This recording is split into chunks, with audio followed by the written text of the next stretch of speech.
আমার সেই গল্পটা এখনো শেষ হয়নি।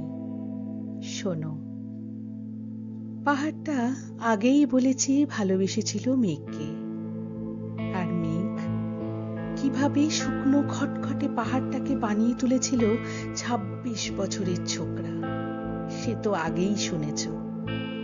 সেদিন ছিল পাহাড়টার জন্মদিন। পাহাড় মেঘকে বললে, আজ তুমি লাল শাড়ি পরে আসবে। মেঘ পাহাড়কে বললে, আজ তোমাকে স্নান করিয়ে দেব চন্দন জলে। ভালোবাসলে নারীরা হয়ে যায় নরম নদী, পুরুষেরা জ্বলন্ত কাঠ। সেইভাবেই মেঘ ছিল পাহাড়ের আলিঙ্গনের আগুনে, পাহাড় ছিল মেঘের ঢেউ জলে।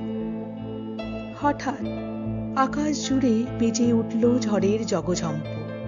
ঝাঁকড়া চুল উড়িয়ে ছিনতাইয়ের ভঙ্গিতে ছুটে এলো এক ঝাঁক হাওয়া। মেঘের আঁচলে টান মেরে বললে, ওঠ ছুরি, তোর বিয়ে।